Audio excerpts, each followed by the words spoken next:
Hi guys, welcome to our channel. Bigg Boss season 8 లో official గా మరొక elimination జరిగింది. ఇక బిగ్ బాస్ హౌస్ నుండి అభయ్ తన ప్రయాణాన్ని ముగించుకొని బయటకు వచ్చేశారు. ఇక ఎలిమినేట్ అయిన ప్రతి కంటెస్టెంట్ కూడా బిగ్ బాస్ బజ్ లో పాల్గొనాల్సి ఉంటుంది.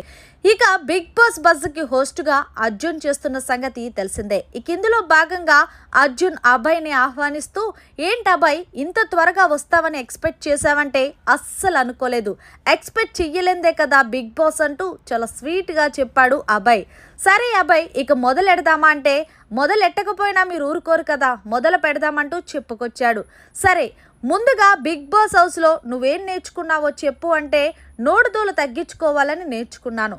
అవతల వాళ్ళ మీద జోక్స్ వేసే ముందు ఒక్కసారి ఆలోచించాలని అనుకున్నాను. ఎందుకంటే ఈరోజు బయటికి రావడానికి కారణం ఇదే కదా అంటూ చెప్పుకొచ్చాడు. అంటే నువ్వు బయటికి రావడానికి బిగ్ బాస్ కారణమని భావిస్తున్నావంటే ఆల్మోస్ట్ బిగ్ బాసే కాదు, బయట ఆడియన్స్ నన్ను తీసుకొచ్చేయాలనుకున్నారు కాబట్టి తీసుకొచ్చేశారంటూ చెప్పుకొచ్చాడు. సరే, హౌస్లో నిఖిల్ గేమ్ ఎలా ఉంది అంటే, ఆయన గేమ్ గురించి చెప్పేంత పెద్దోన్నైతే నేను కాదు. నిజంగా టాస్కులు అనగానే చాలా బాగా గేమ్ ఆడతాడు. 100కి 100% ఎఫెక్ట్ పెడతాడు. ఈ సీజన్ విన్నర్ పక్కా రాసి పెట్టుకో నిఖిల్ అంటూ నిఖిల్ గురించి చాలా మంచిగా తెలియజేశాడు. సరే, ఇక పృథ్వీ గురించి ఏం చెప్తావంటే, బాడీ ఎదిగింది కానీ బుర్ర అస్సలు ఎదగలేదు. అత్తమాను ఏదో కోపంగా ఉంటాడు, ఏదో అవతల వారి మీద విరుచుకు పడ్డామా అనుకుంటాడు కానీ తన బుర్రను పెట్టి ఆలోచించి ఒక్క టాస్క్ గెలిచిందే లేదు. అందుకే మైండ్ ఆబ్సెంట్, బాడీ ప్రెజెంట్ అన్నట్టు ఉంటాడంటూ పృథ్వీ గురించి నెగిటివ్గా చెప్పాడు అభయ్. సరే, మరి సీత గురించి ఏం చెప్తావంటే, సీత చాలా మంచి అమ్మాయి. తను ఎంతవరకు గేమ్ ఆడాలో, ఎంతవరకు ఎవరితో మాట్లాడాలో అంతవరకే మాట్లాడుతుంది. అంతకు మించి ఎక్కువ ఇన్వాల్వ్ అవ్వదు.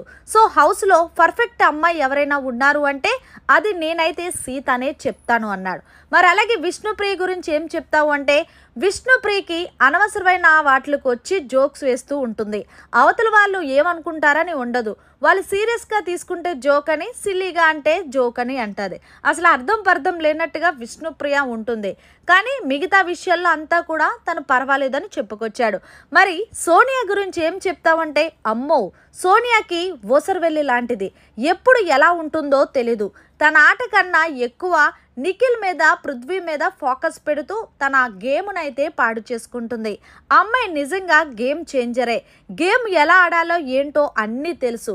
బట్ ఏంటంటే ఎక్కువగా తనకన్నా, చెప్పాను కదా, నిఖిల్ మీద, పృథ్వీ మీద ఫోకస్ పెట్టి తన గేమ్ని తనే పాడు చేసుకుంటుంది.